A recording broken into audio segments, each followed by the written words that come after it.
Okay, over to you, Kristen. Okay. Hi, everybody. I'm Christine Villanueva. I'm going to be presenting Fulfillment in the Future, Keeping Long-Term Careers Satisfying. And my background is that I am a library assistant at Kapolei Public Library. I've been there for 1 year. And you might be wondering why someone who's only been working in the field for 1 year is presenting on long-term careers. But my background is also I have a bachelor's in psychology from HPU and minors in social sciences, gender studies, cultural anthropology as well. So social sciences is my game. So the first thing that I wanted to do is do this survey just to see how everyone their background of everyone in this chat. So just go to menti.com or scan this QR code and use the code on screen.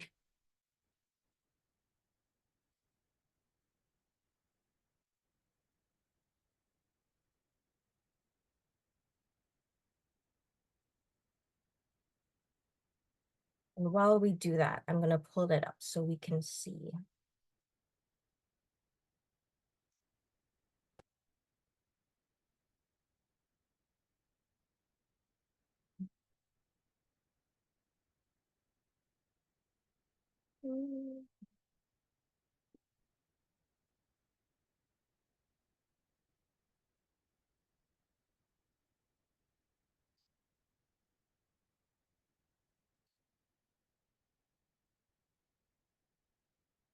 Oh, good. Seems that most of you guys have been in the field for a long time, so this is applicable to you. Good to see. Okay, I'll leave it up for a few more seconds just in case someone hasn't responded yet.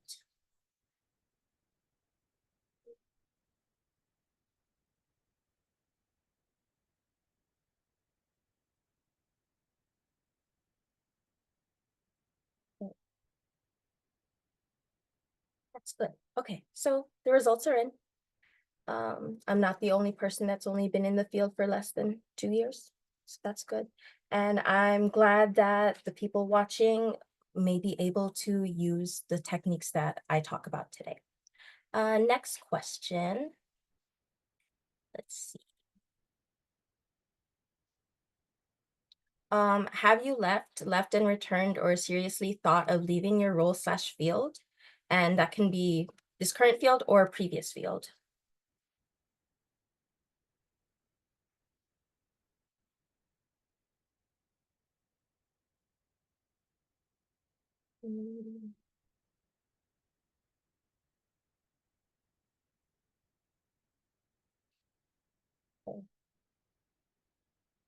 Interesting. That's good to know because we'll be talking about job hopping and leaving your field next in this presentation as well. And the last question we have, do you plan on staying in the same role/field for the foreseeable future? And I have 4 options. You're planning on staying in the same field and role, or the same field but in a different role, or I plan to leave, or I plan to leave but I might return.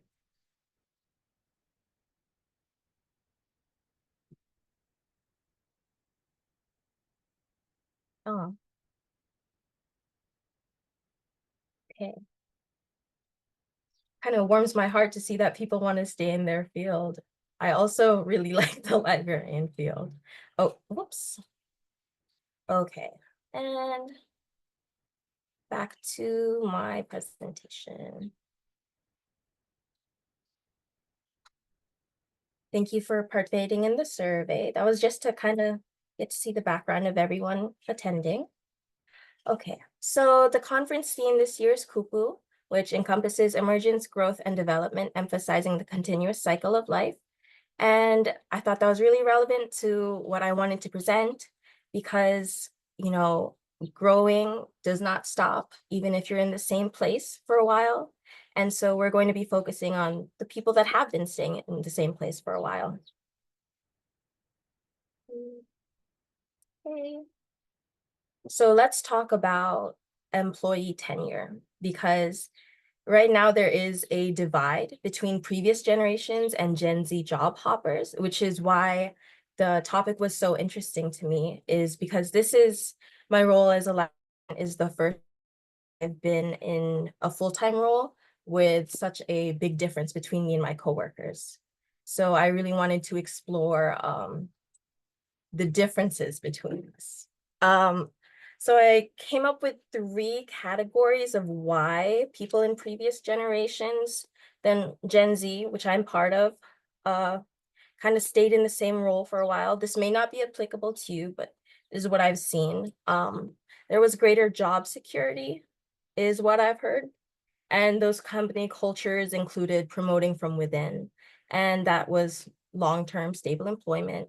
And then there were fewer job opportunities available, especially in skilled positions. So if you tried to switch jobs, it was kind of risky and there was a lot of effort involved. So it was easy to stay in the same role. It was stable. And there were also financial incentives. And this is where the term golden handcuffs come in, where the loyalty staying in a company was rewarded.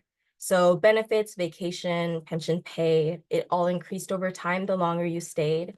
And there were defined pension and retirement plans to incentivize staying. And unfortunately, that's not guaranteed nowadays in employment. And societal norms. I've heard the term pay your dues from my coworkers before. Job hopping was less common and it had more of a negative connotation to employers and society. There was the expectation to find a career and stay there. And what I've seen and how I feel as one of the people that's just entered the workplace is I relate to the younger generations that prioritize work-life balance, growth, and varied skills and experiences. So is why. Okay. So I know in my presentation description, I said it was only 4.1 years, but this came out after I submitted my proposal. So this is a Bureau of Labor Statistics release, and it came out in September 26, 2024, not too long ago. And it states that the median number of years that wage and salary workers had been with their current employer is only 3.9 years, which is even less than what I said it was. So the trend kind of nowadays is that people are job hopping and not staying in one place for too long. And you can see that in the literature and articles that are coming out. There's a lot of articles that are like, how long should you stay at a job? For younger workers, job hopping has lost its stigma. There's a part of this article from Fast Company that is talking about staying 3 to 5 years only. And this one is why job hopping is going to continue for the foreseeable future. So there's no shortage of literature on how job hopping is changing, has changed for the younger generations and how it's going to kind of stay in that way. And this is just the tip of the iceberg. This is only a few articles, but there are a lot more. And even in like forums and social media, these are from Reddit, younger people are asking, why did people stay in the same job for much longer in the past? Is it really looked down on to stay at a job for too long? How and why do people stay at the same job for 15, 20 plus years? So it's, the trend is so much so that people nowadays can't even fathom why you would stay in the same role for a while. And, that's kind of how I felt when I met my coworkers as well, because they've been working in the field and I admire them for it and I appreciate them for it for most of my life, actually. I'm 24 years old and one of my favorite coworkers that I talk to about stuff like this, she's been working there for like 20 years. And so that's most of my life, so I can't even imagine it. But because there's so much literature, I wanted to focus on the people in the library field that I see.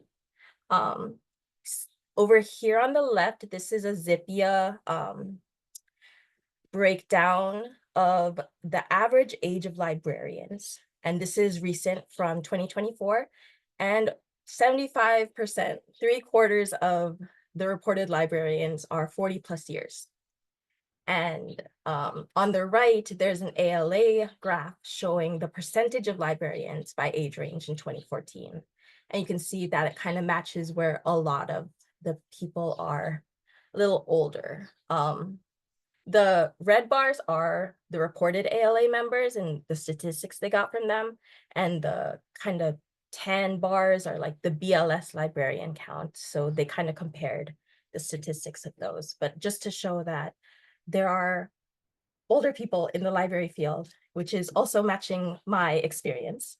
And the top one, the not all staying is the same, unpacking retention and turnover in academic libraries, just kind of shows that there is some literature on this kind of thing, but there's not a lot, which is also why I wanted to talk about this, because that article basically only defines what retention is and is limited to academic libraries. And in the social media, these are just from the Reddit forum about librarians, it kind of shows that the field is not special. It does follow the trend of these people can't fathom why you would stay in a library position for too long or a work position for too long. These are actually, this one is 7 years ago, this one is 6 years ago, and this is 2 months ago. So you can see that like that's kind of the trend and people can't fathom it. I do want to say, if you guys have any thoughts or like stories to tell, like please put them in the chat and we can talk about it after the presentation. Okay, so I wanted to address the people that do stay in their role for a long time because there's not a lot of literature about them or advice to them. So I came up with 4 kind of categories for like solutions on how to keep satisfied in a long-term job, because people can't even comprehend why you would stay in a long-time job. I want to tell you how to be satisfied or give you ideas. So my 4 categories are finding community, keeping your work fresh, performing career check-ins, and focusing on work-life balance. So the first one, finding community. I think it's important to find community within your workplace or even outside your workplace, so you're not just stuck in a routine talking to the same people about the same things. Within the workplace, you know, maybe you've been in a role for a long time, you see your coworker every day for years, but maybe you just don't know them that well and you only talk about work. Maybe you want to get to know them, and that will break up the monotony of the workplace. That's something new. At our location, we have like root beer float parties for the late shift every so often for Wednesdays. And we have potlucks and we have lunch. I have lunch together with some of my younger coworkers. Within the field, you can find the community, you know, networking, especially at the conference. This is a great time to network, great place to network. There's related fields, archives, different types of libraries, museums, and, you know, getting different perspectives from different people can maybe make you see your work in a different light. Outside of work, because you don't have to just apply it to work. You know, volunteering groups, clubs, church exercise groups, really just going out into your community and maybe talking to them about like work and why you do what you do, and just framing it in your mind as something new because it's new to them. And in other organizations as well, you know, if you have a union, the HLA, of course, ALA, UH, or other colleges on island, archives, there's plenty of archives and museums. Just, you know, here in the Pacific on the mainland, you can find community wherever. And I think talking to people about your job, talking to people about yourself is just going to benefit you and make life not so routine-like and boring. The next one, keeping work fresh. I've come out with a few like techniques to keep your work fresh. And since I don't know everyone's situation that is viewing this, I tried to make it as generalizable as possible so you can apply it or maybe take some ideas and bring it to your role. So the first one, oh, well, actually, I didn't make a slide for that one. But the first one was temporary assignment roles. internal hiring or even going to other locations within, I can only speak for what I know in the public library system.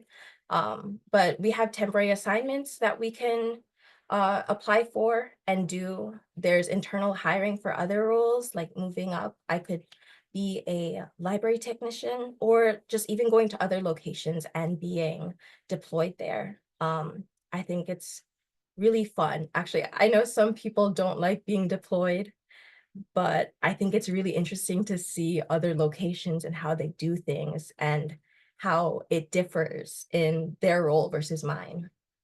So the next one, increasing efficiency. Um, there's like 3 things I came up with. Making your space work for you can increase your efficiency. Reorganizing your desk or your circulation area, for example, it might be clogging up your like workflow and your process, and doing the same thing every day, you might not realize that. So if even just changing the way you organize your desk will feel fresh, and maybe you'll think a little more about your job and what you're doing instead of just doing routines and being on autopilot. The second one is reevaluating workflow. This one is kind of like, for in my location at least, I work in the circulation area. And my example was that when we evaluate the books that get turned in, if there's damage, we send it to the librarians that are in charge of the book, and they'll determine whether to put the charge or not, and they'll put it on the patron's account. But for things like wonder books or hanging bag books that have CDs and they don't come back with the hanging bag, and we know it's only a $2 charge that they're going to put, and there's nothing wrong with it besides that, we decided, we can just put the $2 charge on there ourselves instead of sending it to the librarian and making them do all that work when we know it's just going to be a $2 charge. And that kind of, makes the workflow more efficient. And maybe you can apply that to your role and the work that you send to other people. And then just trying new things. Yeah, so this one is so funny. My example is that in Horizon, the system we use for the public library system, my circulation team didn't know that we could send email receipts to people until we accidentally discovered that like a month ago. And now people really prefer the email receipts. Or we accidentally discovered that you can print out return receipts for people. And I had been telling people that we don't do that. And maybe other people had known in the location that I was at, but they hadn't like told us, and there was no communication about that. Or even when I came, because I've only been here for a year, I noticed that we printed a receipt for every cash transaction that we did. And most of the time people didn't really want the receipt. So I said, why don't we just give it to them when they want it? And now that's common, and we've saved so much paper. And I think the reason no one had thought about that before is just because they were on autopilot and that was the way that they had always done it. So just trying new things, mashing some buttons actually made us realize that we could print receipts for returns. I think that would make work easier and break up that autopilot that you're always on. The next one, creating and contributing to projects. Again, I don't know what kind of role you personally are in, but projects can just be as little or as big as you want them. One thing I can say is look at your workplace with new eyes. As someone who was a patron at my library location before I was a worker, I had always been looking around and thinking like, oh, I think this could be better if they did this. And I took that perspective with me when I got into the field, right? So I came in and I was like, why is the lost and found so full? Why do we have things from like 2019?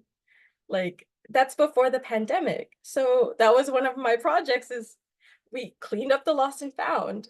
Or in the circulation area, we had like old stuff on the bulletin board. signs that weren't relevant anymore, signs from COVID, and like just old papers that should have been archived. And so we all did that, and that was better. And I also took over the magazines. So that's just like a personal project for me, where patrons that donate magazines, we put them out for free and people can just take them. And we have a lot of magazines. We're one of the circulating libraries at Couple A. And before our 20th anniversary in August, we were still kind of figuring out the furniture arrangement. And so my magazines just kept getting passed around to different places. And people were asking me where they were. And I was like, sometimes I don't even know because they're being moved around. And so, like, my little project, we decided the public telephone little nook became my now magazine area because no one uses a public telephone anymore. So like that's a good, repurposing of the space. And my project of these magazines and arranging them in the way that I want, and that is something personal, and I got to do that. The second project that I did was increasing accessibility, because I was a psychology major and I had a lot of volunteering experiences serving different types of people. Accessibility is always something that I'm thinking about in a space when I go. And I always think about how we can better serve our patrons, because I was a patron and I like making my patrons happy. So something that we can do and improve on, I figured there's not a lot of signage going around, or if there is, it's kind of confusing and people still ask us the same questions all the time. So, oh, and make sure you get permission and feedback from everyone. You don't want to step on anyone's toes. You don't want to like do something that your coworker won't like. Compromise is good, and projects can become something personal to something that your whole team can do, right? And so involving people is also good. But here are some examples of like my little increasing accessibility project. In the upper left, you can see my little nook for magazines, which is good. And then in the bottom left, you can see this is part of my little project where people were asking us all the time where to return their library books inside. And it just kind of got tiring telling them like, oh, in the side of the desk, because it wasn't visible. Our countertop was actually full of like plaques and boxes, and people had trouble seeing that. So what we did is we rearranged the counter to make it more clear. And I put tape around the slots so it's more visible.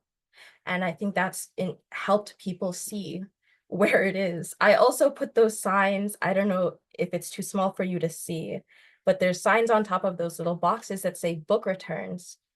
Um, and it really helps because it's higher than everything else, and people walking in from both entrances can see it and they know the book returns are there. And these little signs that are blue and white with the arrow pointing to the right, that is an example of like collaborating with everyone, because this is our common space, right? So one of my coworkers came up to me with a concern that patrons would stand there and try to ask us questions instead of going to the front where the line is, because the countertop was now clear. And so I took that feedback and I made those little signs that say the line begins at the posts. So people that do see the signs know not to like wait there, but to go to the post and wait in line. So, and then in the upper right, when we got our RFID system in April, we got these new self-checkout machines and they're really cool and fast. But a lot of patrons could not see these self-checkout machines because they were off to the side. And when they were standing in line, it was to their right. And there was no signage or anything. So one thing that I did is I suggested we move those posts there so people can see like, oh, maybe a line is supposed to form there. And we ordered signs from LDSS to get that say self-checkout, because people didn't realize they were self-checkout machines. And those are the little green ones on top. And we've seen a lot more traffic at the self-checkout machines because of that.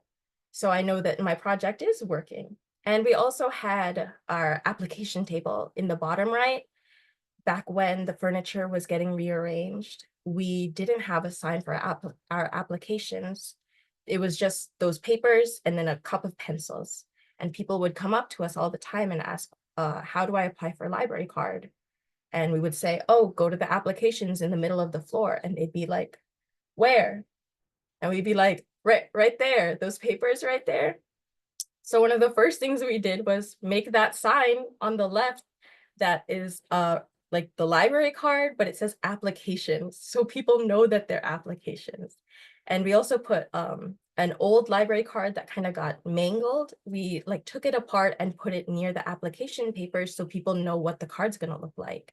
And that's helped a lot. People walk in now and they'll be about to talk to us and they'll see the application table and they'll just pivot. So I know that it's working, and it makes me proud that my little project that involved everyone is helping patrons have a better experience at the library and be more independent, and they don't have to ask me the same question all the time. The next way is get involved with programs, outreach, and advocacy. And this is kind of the one that I don't have as much a hand in because I am a library assistant, so I don't make programs. But I can help my librarian friends with their programs, you know. But for those of you that do make programs or in a position to make events, you can explore new subjects to you. I'm sure if you've been in this role for a long time and you're making programs, it's easy to do the same kinds of things because you have, the materials for it, you know what to do, but it must get tiring.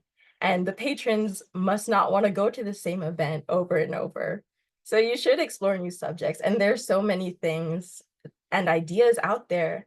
I attended my friend Jennifer's presentation earlier about young adult event programs that could be repurposed as adult programs.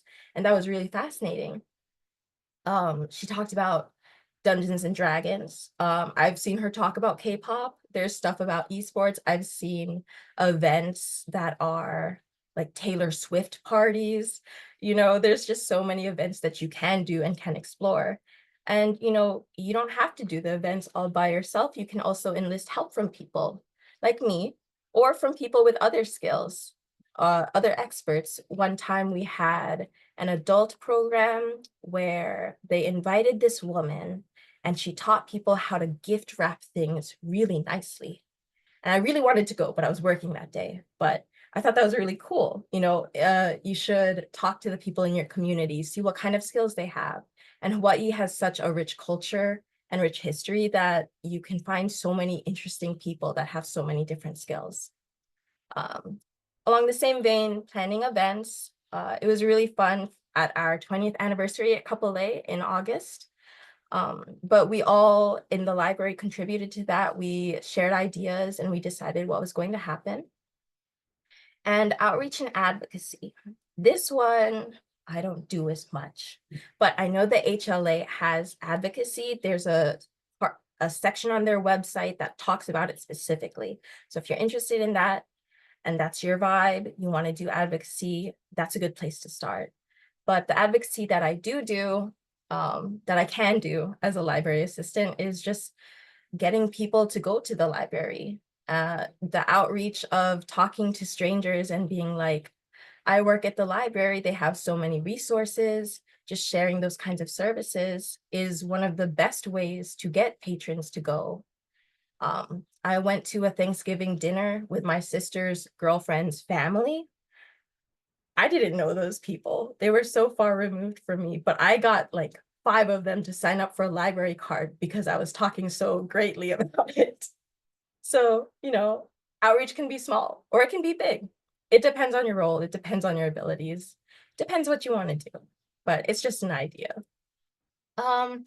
Learning new skills. That would definitely make life more interesting. Within the public library system, we have this program called Niche Academy, where you can take these little classes and get certifications of completion. And I think they're so fun. I have a whole manila folder full of certifications of completion, and they make me feel good. And I'm learning, and I can apply it directly to my role. Coursera has a bunch of free stuff, LinkedIn Learning. I know there's webinars at the National Library of Medicine, and plugging back to the Hawaii State Public Library System. On the right, these are things that you can do with your library card. We have the Skill Finder program, and we have Gale courses. And Gale courses has a lot of, you've done this one as well. It has a lot of variety, and I find a lot of value in that. But also, you don't have to learn new skills within your field. You can go to another field. Psychology is something that you can apply to whatever, to your role or to your personal life. And learning those skills can do nothing but benefit you. And learning them will mean you have less time to be stuck in those automatic processes at work and more time thinking about what you're doing. And volunteering. HLA, always looking for volunteers. Friends of the Library, always looking for volunteers. Just anything to look forward to and shake up your schedule. I volunteer at the State Archives and the Kabayahao Church Archives because I'm also an archive student along with an MLIS student at LSU right now. There was a annual Links to Literacy golf tournament opportunity to volunteer within the state public library system. It was sent out to everyone. The Hawaii Food Bank is always looking for volunteers. If you want to stay within your field, there's bookmobiles at the hospitals. I live right near Queens and they have a bookmobile. There's beach cleanups, there's a community garden, and I volunteered at this thing called the Snail Extinction Prevention Program. There's a bunch of organizations out there that can just expose you to different experiences and perspectives that you can take with you to the library system. Okay, and the next one, I think conducting regular check-ins for work and personal life. I repurposed the 4 Fs that I found in this article to the right, fit, function, finance, and forward. So when you do a check-in within your role, within your employment, within your personal life, you don't have to do it every week or every month. You can do it annually or every 2 years, but you should be thinking about how your role is affecting you. And the 4 Fs, the fit is how well you align with the organization's culture, mission, and vision.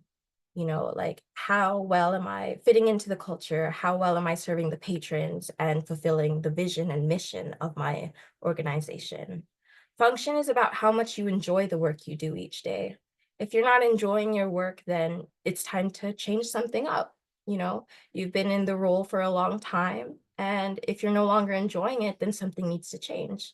And you are in a good position to change that. Finance is just how you're managing your personal finances. Can't really talk on that.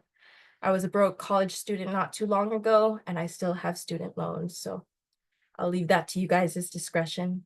Forward is what you'll be doing or changing after the check-in. So just figuring things out, what you need, what you have, what you lack, and how you're going to obtain what you lack within your role.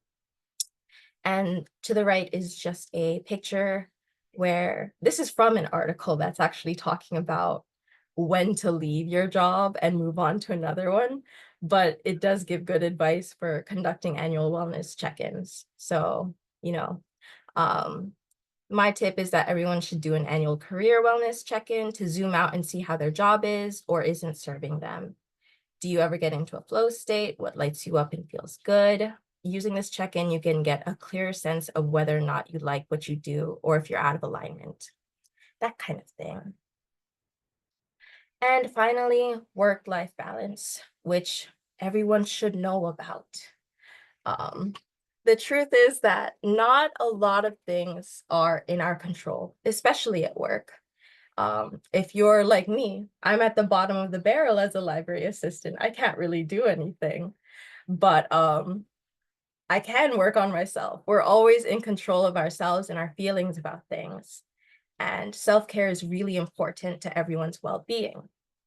So self-care, everyone talks about it. They have opinions on it, but it's individualized and you need to find out what works for you. We weren't put on this earth to work every day. We're people and we need to do things outside of work, especially for yourself, to make sure that you're happy when you go to work. Ideas for self-care: use your paid time off. Go on vacation. I'm sure everyone will be so much happier. You're going to be so much happier if you go on vacation. Or you can start with one thing that makes you feel good. You can go to work in one of your favorite outfits, set aside one day of the week where you just put effort into your appearance and feel really good. And that can be a form of self-care. Or cooking a yummy meal to take for lunch. At my branch, we're always talking about food. We love talking about food. Like, what do you have for lunch? Where are you going for lunch? What's for dinner? Oh my gosh. Have you tried that new restaurant? We're always talking about it. And it makes us feel good to talk about it. And that's like part of our self-care, is that we treat ourselves to good food. Or, work on your current or taking up a new hobby. That can help your work-life balance. You can learn to quilt. My friend is learning how to quilt right now. Play a new game, become a birder, get to know the birds in Hawaii.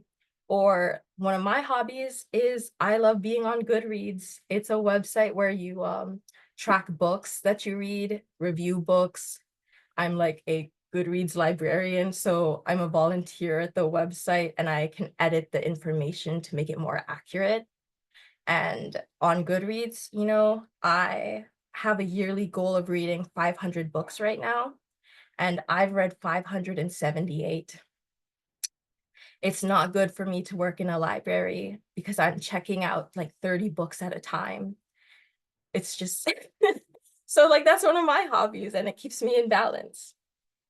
But in summary, even if you're planted in the same spot for years, in the same role, there are ways to enhance your quality of life at and outside of work.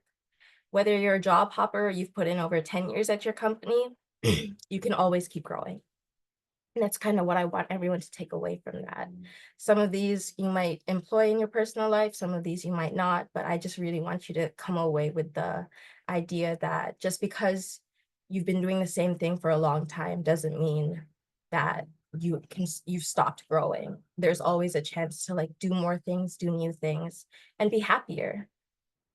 Okay, so at discussion time, does anyone have anything they really want to say or share with everyone? And if you don't, there are questions that we can do.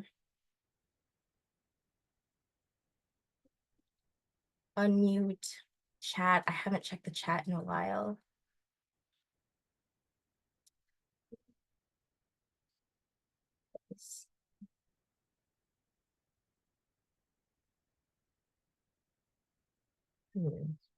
How do I check the chat from here?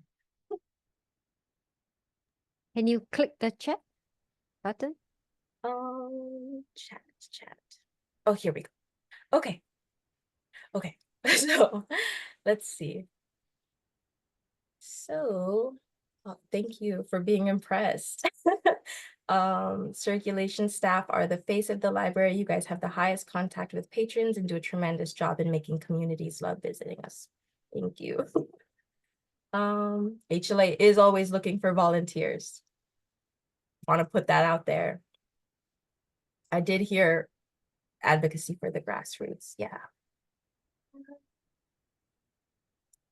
Okay. Is there anyone else who wants to say something? I can stop the recording if you don't I want to. Yeah, oh. go on, Jennifer.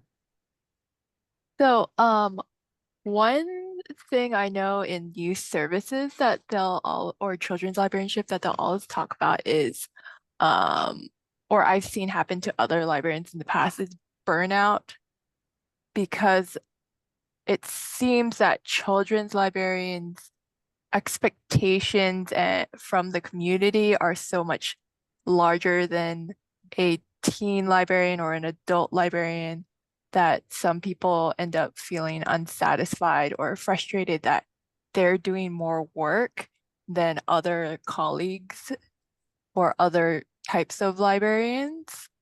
And so just throwing that out there.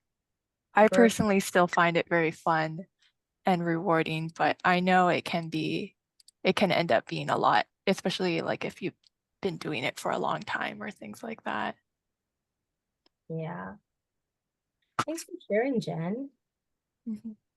You did awesome. Thank you. Yeah, burnout is something that we're all at the threat of. And, you know, when you do experience burnout, I hope we can all just take a step back and take some time for yourself and self-care. So, Jessica, you have a question. Go ahead.